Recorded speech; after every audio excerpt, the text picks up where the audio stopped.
On vient de lire la Mishnah, si tu veux, on peut la refaire. On refait très vite la Mishnah. Non, comment ça? On reprend très vite la Mishnah. Laisse-moi-lui. Hazorek, c'est le début d'un nouveau chapitre, le Mishnah Tova. Hazorek mirashut hayachid lirashut harabim, mirashut harabim lirashut hayachid. Chayav. Quelqu'un qui jette un projectile, un objet du domaine privé, rashut hayachid au domaine public et vice versa, il est chayav. Mirashut hayachid lirashut hayachid. Non. Attends. מרשות היחיד לרשות היחיד ורשות הרבים באמצע, s'il est dans un reshut, il est disons dans une maison, il jette de la maison, la chose qu'il a jetée, ça fait un parcours au-dessus de reshut harabim qui est entre deux maisons et ça atterrit dans l'autre maison.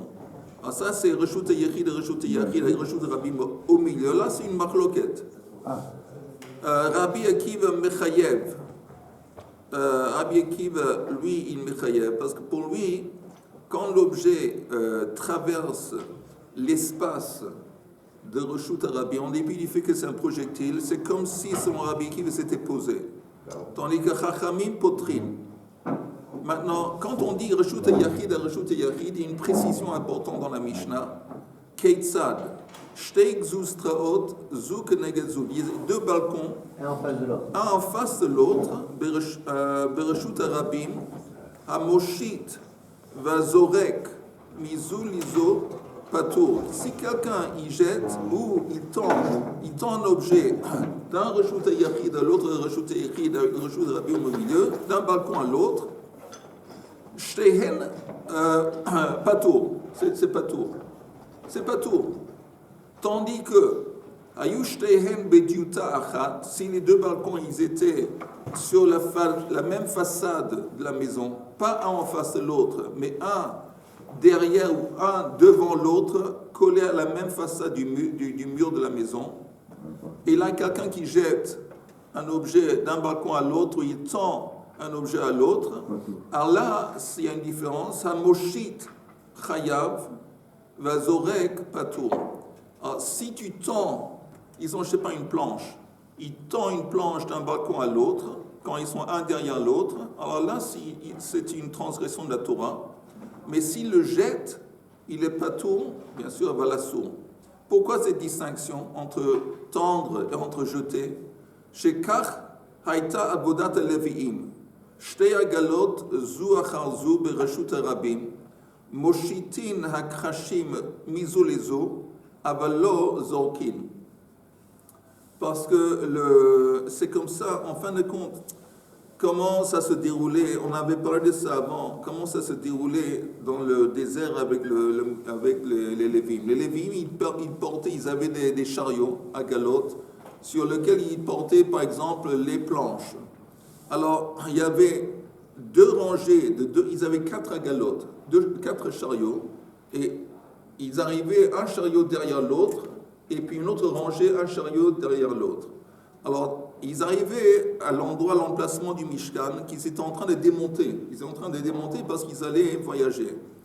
Alors, les types qui démontaient le Mishkan, ils passaient les planches, ou les krashim, directement au chariot qui était à côté. Et le type qui était à côté, il transmettait ces planches au chariot qui était derrière lui. Mais il ne transmettait pas la planche à celui qui était à côté. Pourquoi? Parce que celui qui était à côté, le chariot de Lévin qui était à côté de lui, de l'autre côté, il était aussi en face du Mishkan. Donc chacun il recevait directement des hommes qui étaient sur le sol, sur le Mishkan, les planches, mais il transmettait ça au chariot qui était derrière eux. Comme ça, comme les actes interdits le Shabbat sont basés sur les actes qui étaient impliqués dans la construction du temple, c'est pour ça que c'est seulement quand tu fais passer derrière ou devant que tu chayav, mais pas quand tu fais passer d'un bout de la rue à l'autre. Parce que ça n'existait pas au temps du Mishkan. C'est clair pour tout le monde? On entend. C'est Bouta, c'est pas sourd d'après le de Raïta, Valassour, Midirabanan. À tout à Valassour. Il y a peut-être bon, je sais pas si ma question est judicieuse, mais un chariot, c'est quoi un chariot? C'est limité par 4 planches. Vous êtes d'accord? Oui, sinon les objets peuvent tomber, donc c'est obligé. Et là, de passer ce qu'on appelle un chariot. Le chariot, tu as raison de dire ça. Le chariot, celui qui est derrière, est évident que ce n'est plus un chariot, puisque une partie du chariot, c'est-à-dire la planche à l'arrière, va être supprimée pour pouvoir passer les poutres d'un chariot à l'autre. Alors, c'est ça ma question. Est-ce qu'on peut toujours définir ces supports comme un chariot? D'abord, le chariot, tu as raison de le dire. Le chariot, comme tu as dit, précisé, c'est un reshut yachid. Pourquoi c'est un reshut yachid? Parce qu'on avait dit un reshut yachid, c'est une surface minime de 4 sur 4 tfachim, minime, et entouré d'une clôture ou d'un mur de Assarat tfachim qui fait à peu près 90 cm. Et tu es en train de dire que quoi? Que quand tu passes une planche d'un chariot à celui qui est derrière, qu'est-ce qui se passe au chariot? Rien. Parce que... On définit. Le chariot n'est plus un chariot. Pourquoi pas? Pourquoi pas? J'ai pas compris. Pourquoi pas? Le chariot, il reste. Non, il reste. Il conserve son identité de chariot. Il y a un Lévi qui est debout dans le chariot et qui prend la planche et qui passe la planche au Lévi qui est dans le chariot à côté. C'est un chariot qui est un reshut yachid. Donc il passe un reshut yachid à un autre reshut yachid avec le reshut rabim au milieu. La simple précision que fait la Mishnah, que cette transmission de planche, elle se fait un derrière l'autre ou un avant l'autre et pas un et à l'autre qui est de l'autre côté. Ça c'est du jamais vu. J'ai compris ça. Voilà, c'est tout. Et le fait de passer d'un chariot ça à un n'impacte autre chariot, aucunement sur le statut on du va chariot. passer nécessairement par un Reshut rabim. et un raïd. Donc il y aura nécessairement un espace. Où est le qui va reshut yachid? délimiter Où est cet le reshut espace yachid, privé. Richard? En quoi consiste reshut yachid? C'est quoi le reshut yachid dans notre histoire? Ben c'est l'espace entre les deux chariots. Non, c'est Non, tout c'est à le fait le chariot. contraire. C'est tout à fait le contraire, tu entends? Reshut yachid, c'est le chariot lui-même. Voilà, c'est le chariot. Le chariot lui-même, il est considéré comme un reshut yachid. Et tandis que l'espace entre les chariots, c'est le reshut rabim. Oui, mais pardon, j'ai fait une confusion. Ok. C'est le reshut rabim. Voilà. Donc il y aura toujours un reshut rabim entre les deux. Entre les deux. Maintenant, Est-ce que- voilà. Et donc on passe d'un espace à un autre. Oui, oui, c'est justement le sujet de notre Mishnah. Ben, c'est ça la question. Parce Ah qu'on non. dit que c'est le même Alors, espace. on dit que si tu transmets... Voilà la question. Oui, et je ne sais pas si j'ai tout à fait compris ta question, mais si on transmet un objet d'un reshut yachid à un autre reshut yachid, on ne le jette pas. Pourquoi on ne le jette pas? Parce que si tu le jettes, cet acte de jeter d'un reshut yachid à un autre, ça s'est jamais déroulé dans le désert avec le Mishkan. Mais oui, ça s'est déroulé qu'on a passé d'un reshut yachid à un autre reshut yachid en passant par reshut rabim. Mais on peut le jeter. Sans le jeter.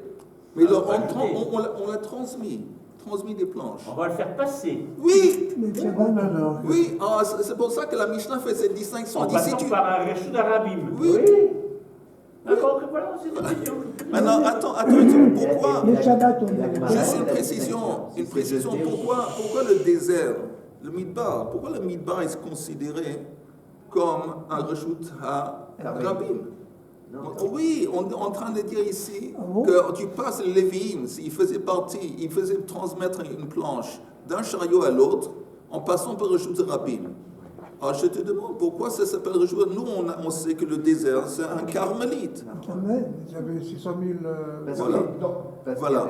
Parce que dans le désert, au moment où il y avait 600 000 personnes, un désert, normalement, c'est carmélite, parce que pourquoi c'est pas considéré comme un reshut rabim? Parce que c'est pas un endroit d'aller-retour avec des milliers de personnes. Ici, il y avait 600 000 personnes. Oui, ouais, mais le Shabbat, on ne demande pas le. Non, les constructions du Mishkan, ce n'est pas des actes qui se déroulaient le Shabbat, c'est des actes qui duraient pendant la semaine. Oui. Mais pour définir les actes qui étaient interdits, le Shabbat, le point de départ, le prototype, c'est les actes qui étaient impliqués dans la construction du temple, du Mishkan. Okay. On est en haut de la page Tzadik Vav Amud Bet. Juste une question. Tu voulais demander quelque chose? Donc le fait de passer latéralement, et on n'en parle même pas, c'est assaut forcément, et c'est Latéralement, ça veut dire... Devant. une autre ligne. Alors ça, c'est permis de la Torah. C'est permis d'une perspective de la Torah parce que ça s'est jamais... Pas précisé. Voilà, mais ça s'est jamais passé dans le Mishkan. On peut le faire. Donc c'est permis de la Torah, mais c'est néanmoins interdit à sourd des Rabbanan. Parce que c'est trop proche de l'autre. Voilà, on risque de compliquer, on risque de... Maintenant, quand on tient on tient une planche Ouais, et qu'on le donne en face, Ouais. le balcon qui est en face, ouais. et que on Passe la quand Reshut je Rabim. tends, donc je suis dans Reshut Rabim, la planche est dans Reshut Rabim, Oui, mais mes mains elles sont attachées, je suis dans Reshut Yachid. oui, Et l'autre côté, il fait pareil, il tend les mains et Oui. il attrape la planche. oui, Donc au même moment, on est tous les deux en train de tenir la planche. oui, oui. On est bon. On est bon. Mais c'est à sourd des rabbins. Non, mais la planche, en fin de compte, nous, on ne regarde pas les mains du type. On regarde le trajet de la planche. Oui. Le planche, au début, il était dans un Reshut Yachid. Mais elle a pas Et été il a, lâchée. mais il a tout de même, tu admets qu'il a passé d'un Reshut Yachid à un autre Reshut Yachid. Oui. Voilà, ça, c'est pas Hotsa. C'est quoi Hotsa? C'est faire passer, transporter un objet d'un domaine à l'autre. Est-ce que ça peut transporter le fait que les deux en même temps, ils la tiennent? Ben oui, forcément, on avait dit au début de Shabbat, il y a Ani, le Hachir. Alors lui, il tend sa main et l'autre, il prend et il le pose dans un autre reshoot. Alors, il y a aussi au moment qu'il tend la main, Pas tout à fait l'autre pareil. prend l'objet. Oui, mais c'est pas pareil parce qu'il y a Reshuta Yachid et Reshuta Rabim. Ok, mais c'est Alors que là, c'est on le regarde Reshuta l'objet. Yachid, L'objet a fait le passage, c'est ça qui nous importe. C'est pas les mains qui c'est disent. pas le Non. passage. On a Tzadik Vav Amudbet. Mekdi, voyons. Zrika Tolada de Hotsaahi. Jeter, c'est considéré comme une Tolada de l'acte de faire sortir un objet. Hotsaa Gufa, Heichaktiva. Où est-ce que c'est écrit dans la Torah que Hotsa c'est interdit? Quelle est la source de l'interdit de Hotsaa? Amar Rabbi Yochanan, Heichaktiva. Amar Rabbi Yochanan de Amar Kra. Vayitzav Moshe, Vayaviru Kol B'machane. Je vous lis le verset en entier. Ok? Le verset vient de Shemot. Vayitzav Moshe, Vayaviru Kol B'machane. לאמור איש ואישה אל יעשו עוד מלאכה לתרומת הקודש ויקלה העם מהביא. Alors, on parle ici de la complétion des... L'accomplissement. L'accomplissement. Oui, ils ont fini de construire le Mishkan. Tout le monde a contribué des objets pour le Mishkan. On parle de la fin. Et là, Moshe Rabbeinu lui fait passer un signe et il dit que dorénavant c'est interdit. C'est fini. Alors, on apprend Hotsad ici parce que c'est écrit, on va voir. Moshe Moshe Heichan Havayativ. Où était l'emplacement de Moshe? Où est-ce qu'il était, Moshe Rabbeinu, dans le désert? B'machane Levia. Il était, parce qu'encore une fois, quand on est pendant l'encampement, alors l'encampement, il y avait l'endroit du Mishkan. Autour du Mishkan, il y avait le Machane Levia. L'endroit du Mishkan, c'est Machane Shechina. Et en dehors de où se trouvaient les Lévim, c'était Machane Israël. Alors, où est-ce que Moshe était? B'machane Levia. Ou Machane Levia, Reshut Rabim Havai. Et Machane Levia, c'est considéré comme un Reshut Rabim. Vekamar lehu l'Israël, et lui, Moshe, s'est adressé à Israël. Lotapiku veteitu, mais Reshut Yachid didechu le Reshut Rabim. Il leur a interdit de faire sortir des objets et de venir de leur maison, qui est Reshut Yachid, jusque où Moshe se trouvait, qui est Reshut Rabim, Machane Levia. Donc, ça c'est apparemment la source de Hotsa. Il leur a interdit ici d'apporter des objets qui se trouvaient auparavant dans la maison, Reshut Yachid, et de l'apporter à Reshut Rabim où il se trouvait. Mais la Gemara demande, Umimai de Shabbat Kaim, mais qui te dit que cet ordre, que cet interdit que Moshe a transmis au peuple, ça s'est déroulé le Shabbat. Dilma Bechol Kaim, peut-être cet ordre a été donné un jour de semaine, ou Meshum de Shalimala Avidata, il faut dire Avidata. Kedichtiv Ve'amelacha Haïta Dayam. Il dit peut-être en fin de compte, pourquoi il leur a dit n'apportez plus les objets? Simplement parce que c'était la fin, c'était fini le travail de construire le Mishkan. Et donc, si c'est comme ça, c'est pas nécessairement lié au Shabbat. C'est simplement, il dit stop. Comme il dit, c'est même écrit texto dans le verset V'hamelacha ita daya. Ça veut dire qu'il y avait suffisamment d'objets, suffisamment de melacha. On n'a pas besoin de plus. Qui te dit que c'est lié au Shabbat? Bonne question. Alors, la Gemara dit Gamal ha'avara miyom kipurim. On apprend une Gzera Shava basée sur le mot ha'avara. Ha'avara, c'est faire passer, qui est lié à Yom Kippour. Ktiv hacha, ici, c'est écrit V'ya'aviru kol b'machane, que l'ordre a été transmis dans l'encampement. On retrouve le mot Ya'aviru. Urtiv hatam, et c'est écrit là-bas, V'ha'avarta shofar trua. C'est quoi là-bas? Qu'on parle ici de Shnat HaYovel, qui se déroule pendant Yom Kippour. Le Yovel, le début du Yovel, l'année du Yovel, le 50e an, alors il sonnait, il y a un commandement dans la Torah de sonner le shofar pendant Yom Kippour. Et c'est écrit aussi, on retrouve le mot Ve'ha'avarta shofar trua. Alors la Gemara fait une comparaison entre les deux, Ha'avarta v'ya'aviru. Ma lehalan beyom asur, afkan beyom asur. De la même façon que Yom Kippour, quand on voit le mot ha'avara, c'est un jour dans lequel c'est interdit de faire des melachot. Donc ici, quand c'est écrit via aviru kol b'machane, aussi, on apprend on est dans un jour dans lequel c'est interdit de faire des melachot, donc Shabbat. Je suis pas convaincu. Tu n'es pas convaincu, ok. Parce que dans les deux exemples qu'on a donnés, on m'a viré une colle. C'est pas un objet. Non. Deuxièmement... Attends une seconde. En ce qui concerne les Xera Shava, ça leur suffit, les messagers, de trouver le même mot. D'accord, mais c'est dans les deux cas. Dans les deux cas, c'est un son qu'on fait passer. Le chauffard et le Yaviru Kol. Ouais. Dans les deux cas, c'est un son. Pas comme dans la melacha de Otsa. Attends une seconde. Deuxièmement... Attends, je m'excuse. Quand c'est écrit V'ha'avart shofar trua, c'est possible qu'on parle ici de transporter le chauffard lui-même. Peut-être. Toujours est-il que, d'abord, je ne suis pas certain, mais toujours est-il que c'était à Yom Kippour, qu'on sonnait du chauffard, et c'était permis. Attends. One second. Quand tu dis Havant un kol b'machane avec Moshe Rabbeinu, c'est vrai que là-bas on parle pas de faire sortir un objet d'un domaine à l'autre. Mais le but de cet ordre qui a été transmis, c'est d'empêcher aux gens d'apporter des objets qui étaient chez eux et de les transporter dans le Reshut Rabim.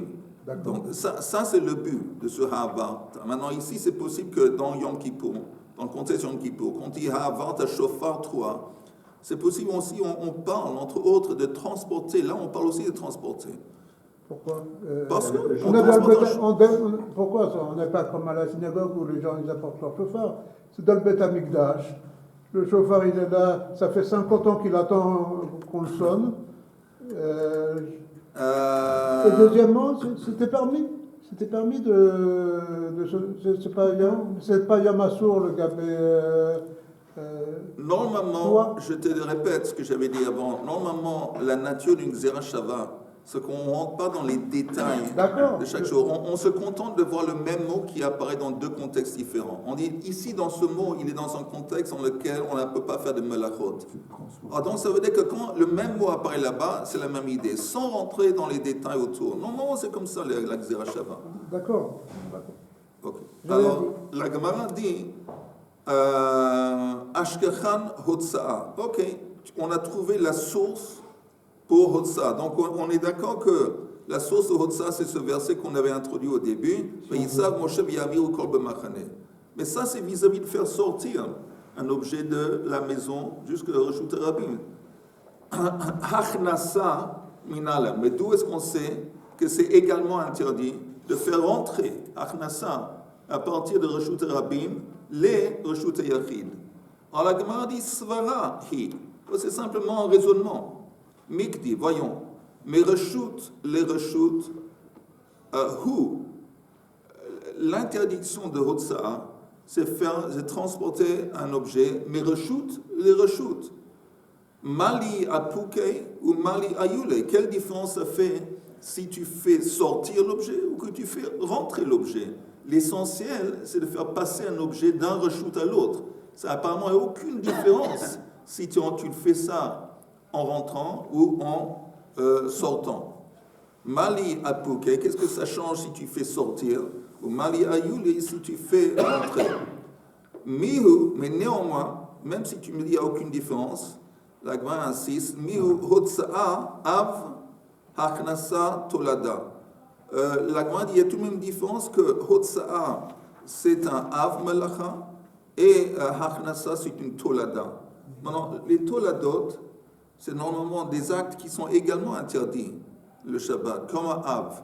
Simplement, les Toladot, ils sont inclus dans la catégorie du Av. Une Av Melacha, disons, c'est un acte, un prototype. Et les Toladot, c'est d'autres actes qui sont similaires et qui sont également interdits, mais qui s'appellent Toladot, comme un enfant d'eux. Alors, on dit que Hotsa'a, c'est Av, et Achnasa, c'est Tolada. Ou Mikdi, Aha Michayev, Vaha Michayev, Amai Karila Hai Av, Vamai Karila Hai Tolada. Encore une fois, dit, mais je ne comprends pas. Dans les deux cas, on est également fautif. C'est également une transgression midoraita. Or, comment tu es arrivé à faire cette distinction? Que ça, tu appelles, c'est quoi ça? Hotsa, tu appelles Hotsa Av, et Achnasa Tolada. C'est exactement, apparemment, c'est exactement le même acte. La Gemara dit Nafka Mina, la différence est de Iavid Shtei Avot Behade Hadade. Si quelqu'un fait deux Avot ensemble, dans le même état d'ignorance, Shogeg, deux Avot, ou Inami Shtei Toladot Behade Hadade, il fait deux Toladot ensemble, un après l'autre, Michayev Tarte, il doit apporter deux offrandes. S'il a fait les deux choses dans un état d'ignorance ou d'oubli, il doit apporter deux offrandes pour chacun. Que ce soit deux avot qu'il a fait, un après l'autre, ou deux toladot. Tandis que, V'iavid av vetolada didei, si quelqu'un transgresse un av, et il transgresse aussi une tolada, qui fait partie de la catégorie du av. Le av et la tolada, sa tolada à lui, tu comprends ce que je veux dire? Oui, pour l'instant, je suis. Ok. Donc, alors là, il est passible de seul la khatat. Exactement, il a fait, Richard. Alors là, l'omechayev est la chada. Ça, c'est la différence. Si tu fais un av et son tolada, c'est pas deux. Tu ne dois pas apporter deux korban khatat, seulement un. Donc, il y a tout de même une différence. Même si en fin de compte, Zechayav, une différence si on fait ça. Il faut préciser que... Attends une seconde. C'est pour ça que si tu appelles Hachnasa un Av Melacha, et Hotsa Av Melacha, et tu transgresses les deux, alors, ça laisse entendre que tu dois apporter deux Korban Khatat. Mais si tu dis que Hachnasa, c'est la Tolada de Hotsa, alors si tu fais les deux, tu dois seulement apporter une offrande de Khatat. Il faut préciser qu'on a dit qu'on fait deux toladot, on amène deux... Oui. Mais si c'est deux toladot du même ave, on n'en porte qu'un seul. Oui. C'est une question qui peut-être... J'imagine. Bien tardivement. Mon cerveau, il fonctionne un petit peu décalé. C'est l'hiver.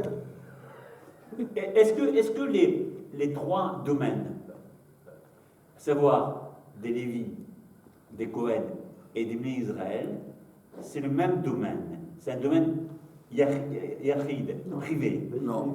Ou alors c'est entre chaque domaine, il y a un domaine. Non, non, je comprends la question, bonne question. Normalement, Machane Shrina, c'est, disons, l'entourage, l'endroit même du Mishkan, du temple. Ouais. Donc ça, c'est un Reshut Yachid. Parce que c'est entouré par une clôture, par un mur. Donc forcément, c'est Reshut Yachid. Machane Levia, je ne parle pas du temple. Parce que Machane Levia, c'est aussi dans le temple, c'est qu'on se demandait aussi. Hein. Bon, si, au temps du Mishkan, c'était en dehors du Mishkan. En dehors du Mishkan, c'est, comme il dit ici dans la Gemara, c'est Reshut Rabim. Machane Levia. Et Machane Israël a plus forte raison que Reshut Rabim. Mais à part ça, il y a d'autres conditions qui font en sorte qu'il y a des différences un petit peu vis-à-vis de tout. Comment dire, de comparer, Oui, ou d'associer oui. les travaux du temple avec l'activité des Bnei Israël. Et oui, finalement. Oui, le Shabbat. On compare, oui, le Shabbat. Le Shabbat, je parle. Oui. Donc, il y a une sorte d'association. Et donc, en quoi ça peut être différent, le Mishkan, avec l'ensemble de Non, il n'y a aucune différence. Aucune différence. Pour moi. Non. Ça n'a rien à voir. Rien à voir. Bon, ok. La Gemara continue, elle dit une autre différence entre Av et Tolada, si tu appelles ça Av ou Malach. Inami, Hach dektiva kare Av, Vahai de l'oktiva kare Tolada. Il dit une autre raison pour laquelle ça on va appeler ça Av et l'autre Tolada, parce que ce qui est écrit dans la Torah, c'est dans ce qu'on a vu ici, Vitza Moshe Viavi ou Kol B'Machane, on cible, on parle de Hotsa'a. Vous n'avez pas le droit de faire sortir des objets de chez vous jusqu'à Machane Levia. Comme c'est écrit dans la Torah, ça s'appelle Av. Ce qui n'est pas écrit dans la Torah, texto, on l'appelle Tolada. C'est une autre raison pour laquelle on va utiliser des termes différents entre Hachnasa et Hotsa. V'hadetnan, et ça que c'est écrit, Hazorek, Daledamot, Bakotel, le Malama Sarat Fachim, Kezorek Ba'avir. Quelqu'un qui jette un projectile à une distance de 4 amot ou plus, et après, disons c'est un projectile, un morceau de pâte, et elle se colle sur le mur. Tu as jeté une boule de pâte, et elle se colle sur un mur à une distance de 4 amot. Et c'est au-dessus, c'est dans le Reshut Rabim. Dans le Reshut Rabim. Les Maala Miasarat Fachim, c'est le Reshut Pardon, Rabim. c'est au-dessus de Asarat Fachim. C'est pas Reshut Rabim, c'est Makom Patour. Pasour. Oui. Alors la Gemara dit dans ce cas, qu'est-ce qui se passe? Les Maala Miasarat Fachim, Kezorek Ba'avir. C'est comme si il a jeté ça, un objet dans l'air, et ça s'est posé dans l'air, et donc il n'y a pas d'interdit. Les matamasarat fachim, mais si le même projectile a été envoyé à une distance de 4 amot, en dessous de asarat fachim, kezorek ba'aretz. Alors c'est comme si le truc qui s'est collé sur le mur, c'est comme s'il était posé par terre, et donc celui qui l'a jeté, il a déplacé un objet, 4 amot, bereshut rabim, et donc il a transgressé.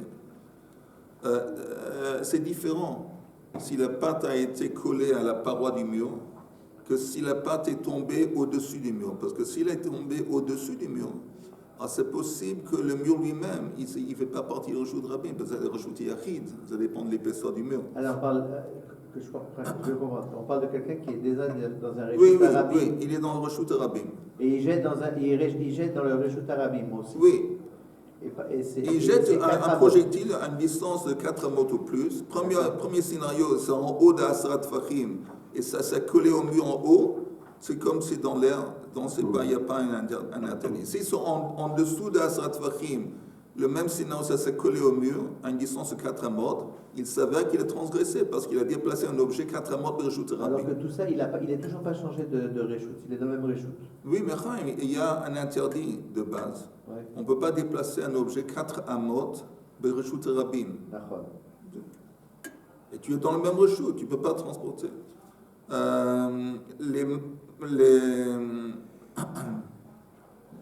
Vazorek ba'aretz daled amot chayav. Et justement, quelqu'un qui jette un objet 4 amot dans le Reshut Rabim, il est chayav. Zarak daled amot bereshut Rabim. Minalan de mechayav. Maintenant, la Gemara demande, ok, ça, d'où est-ce qu'on apprend dans la Torah que jeter un objet 4 amot dans le Reshut Rabim, d'où est-ce qu'on apprend que c'est interdit? Amar Rabbi Yoshia sheken orgei yeriot zorkin machatehen zeleze. Alors d'abord, première tentative de répondre, c'est que les gens à l'époque, dans le Mishkan, il y avait des Tentions.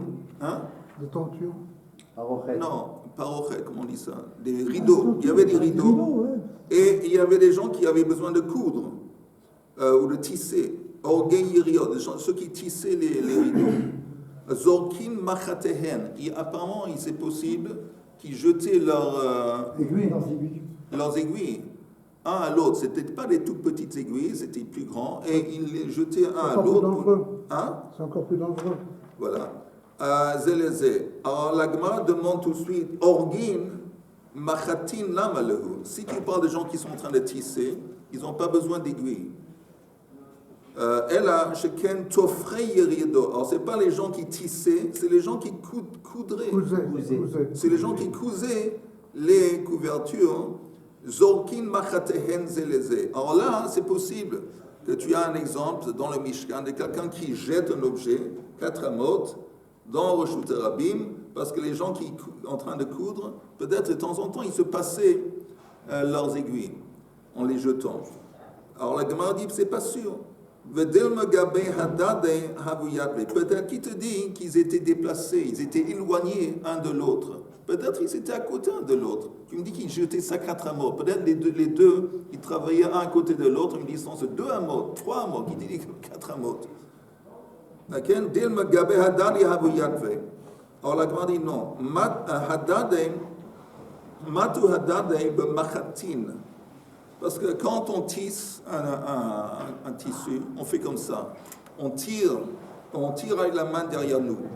Alors s'ils étaient assis, mamash, un à côté de l'autre, ils vont s'encombrer quand ils font cet acte un derrière l'autre.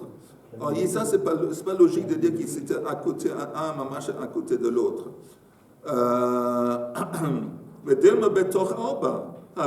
Ok, ils ne s'étaient pas collés un à côté de l'autre, mais peut-être ils étaient éloignés, mais pas autant que 4 amot. 2 amot, 3 amot. Elle a amar appris, donc ça ne marche pas. On met ça de côté. Elle a amar appris, sheken orgei yeriot zorkin buchia beyiria. Les gens qui tissaient, écoutez, je ne vais pas rentrer dans les détails. Les gens qui tissaient, il y avait comme un morceau de bois duquel il y avait des fils qui étaient embobinés. Et maintenant, le tic, quand il tisse, il jette ce morceau de bois et en jetant, le fil, il se détache, il s'étend. Il s'étend sur les autres fils qui sont sur le comment on appelle ça, le truc. Métier à tisser. Voilà. Ça c'est l'idée en gros. Et le morceau de bois dont on parle, il s'appelle Bouchia. Et Malagman dit Vehalo Ogdo Beyado. Il dit attends, mais le type qui jette ce morceau de bois, il y a toujours le fil auquel le morceau de bois est attaché qui reste dans sa main. Donc comme c'est toujours dans sa main, c'est pas vraiment considéré qu'il a déplacé, que ça a été déplacé. Quand tu jettes un projectile, ça quitte ta main et ça se pose à une distance de 4 amot. Le bouchia, tu le jettes, ce morceau de bois, mais il y a le fil qui reste dans ta main. Alors c'est pas vraiment un bon exemple. Alors, la Gemara dit, Benisre batre, c'est le dernier fil qui reste attaché. Alors là, il ne reste plus dans la main, il ne reste plus rien dans la main de celui qui tisse. Et voilà, on parle de ça, Benisre batre. Mais la Gemara dit, Vaha bemakom patur ka'azla. Mais en fin de compte, les gens qui tissaient, ils avaient des deux côtés de leur machine comme une espèce de façade. Et cette façade faisait en sorte que l'endroit où ils travaillaient, c'était considéré comme Reshut HaYachid. Et là, on y est presque, elle a sheken orgei yeriot zorkin buchia les shoalehen. Peut-être, ils se jetaient ces morceaux de bois pas sur la machine où ils tissaient, mais ils se jetaient ça un à l'autre. la Gemara dit Vedelma gabe hadade havu yadve. Peut-être ils étaient assis un à côté de l'autre, donc il n'y avait pas besoin de jeter. Ça ne marche pas de dire qu'ils étaient assis un à côté de l'autre, parce qu'encore une fois, quand ils faisaient cet acte, ils risquaient de donner des coups. Il y a Matu hadade bechefet, vedel mashal chufei, havu mashal chufei. Il dit non, peut-être ils étaient disciplinés, et celui qui faisait comme ça avec sa main, l'autre il faisait en bas avec sa main. Il faisait comme ça, il ne faisait pas tous les deux en haut avec la main pour s'encombrer, il faisait un en haut et l'autre en bas. Pas seulement ça, qui te dit que c'est possible qu'ils avaient besoin d'emprunter un à l'autre leurs objets de travail. Et tout ça, ça se trouve dans le désert. public. Et pourtant c'est écrit dans une braïta, Luda, c'est le nom d'un chacham, Luda ish, Vehatanya Luda, ish mi melachto asher hema osim. C'est écrit chaque personne dans le travail qu'il faisait. Qu'est-ce que ça veut dire? Qu'est-ce qu'on apprend de ce verset? Chaque personne, ish, mimelachto asher hema osim. Mimelachto, ça veut dire qu'il travaillait uniquement avec ses impléments de travail, son travail à lui, ve'eno ose mimelechet chavero. Il n'avait aucunement besoin des ustensiles de travail ou des objets de travail de son collègue. Donc, vetu, et pas seulement ça, Ma'avir daledamot bereshut rabim minalan de mechayev. Tu me dis, on n'a pas trouvé vraiment une source pour jeter 4 amot, mais laisse tomber jeter un objet, une distance de 4 amot, même ma'avir, même porter un objet 4 amot. D'où est-ce que ça, on apprend que c'est interdit? Et là, plutôt, et ça c'est la conclusion, kol daledamot bereshut rabim gemara gemirila. Le concept de Arba Amot dans Reshut Rabim, qu'on dit Gemara, c'est une tradition orale qu'on a reçue Missinaï. C'est pas un truc qu'on peut déduire du texte. Gemara Gemirila, c'est simplement une tradition orale que on peut pas déplacer un objet 4 Amot be Reshut Rabim. Oui, il y a une source pour Hotsa'a. Mais l'interdit de transporter 4 amot dans Reshut Rabim, il n'y a pas de source dans la Torah, c'est une tradition orale. On est arrivé aux 2 points. Oui, c'est une tradition.